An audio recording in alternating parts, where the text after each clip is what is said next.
ہم نے کام کرنا ہے تو میری گزارشات میں پھر یہ عرض کر رہا ہوں، میں باتیں ان کے لیے کر رہا ہوں جن کا مجھ سے تعلق ہے، مجھ سے محبت ہے، میرے شاگرد ہیں، میرے مرید ہیں، تو میں سب باتیں ان کے لیے کر رہا ہوں۔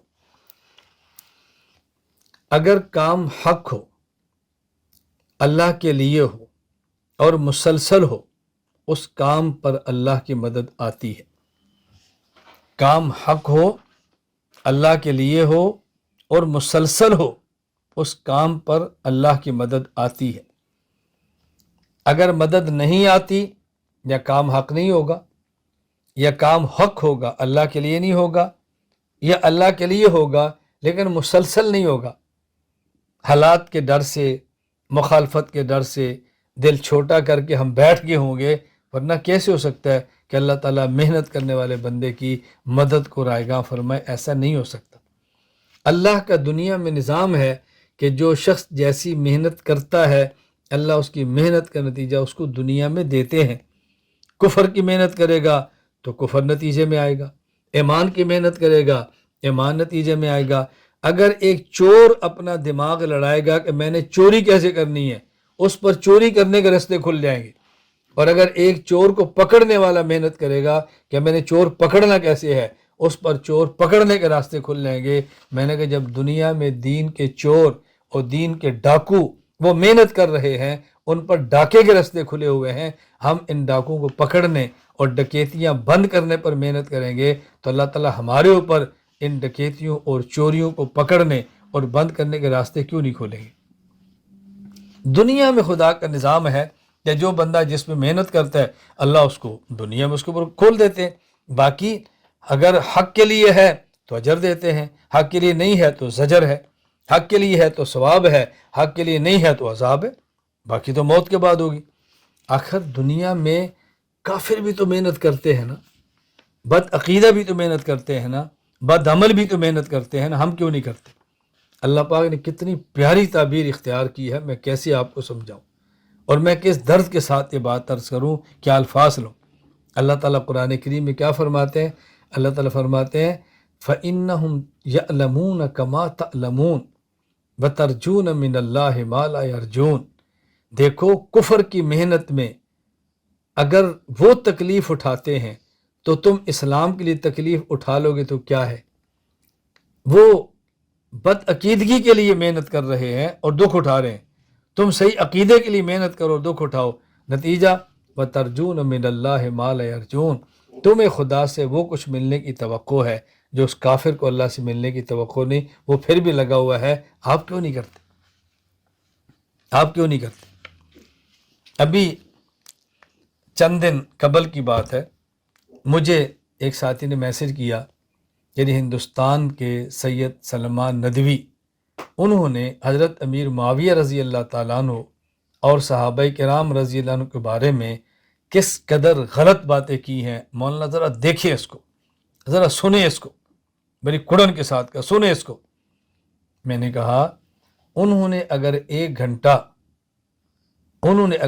گھنٹہ مغلظات کہے ہیں تو وہ آپ نے سن لیے ہیں، اور جو میں نے 6 گھنٹے حضرت امیر معاویہ رضی اللہ عنہ کے لیے مقدسات کہے تھے، آپ ذرا اس کو بھی سن لیتے۔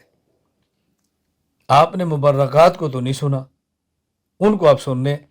بھائی حضرت امیر معاویہ رضی اللہ عنہ کے حوالے سے میں نے 6 گھنٹے گفتگو کی ہے، آپ اس کو نہیں سن رہے، اور مخالف کی 1 گھنٹے کو سن رہے۔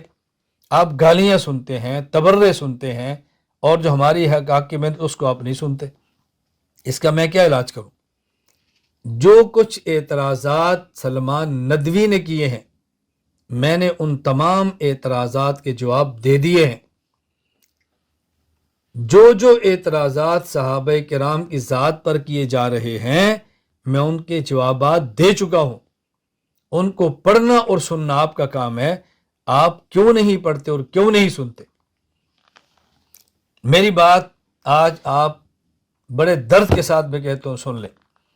میں یہ بات ضمانت اور گارنٹی کے ساتھ کہتا ہوں، کوئی ایک شخص یہ طے کر لے کہ اس نے 1 سال تک میرے بیانات کے علاوہ کوئی اور بیان نہیں سننا، تسلسل کے ساتھ 1 سال مجھے مختلف موضوعات پہ سن لے، اس کے بعد دنیا جہان کا باطل اس کے سامنے کھول کے رکھ دینا، اگر وہ گمراہ ہو جائے، پٹری سے اتر جائے تو مجھے بتانا،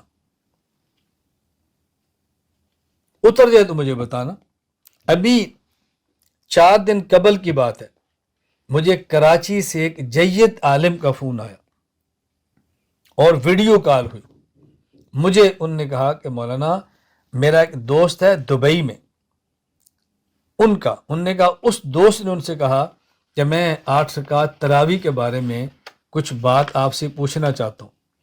تو مجھے مولانا صاحب فرمانے لگے کہ میں نے اس اپنے دوست سے کہا کہ میں یہ لنک بھجوا رہا ہوں، آپ 20 رکعت تراویح پر ان کا مکمل بیان سن لیں اور اس کے بعد پھر مجھ سے رابطہ کریں۔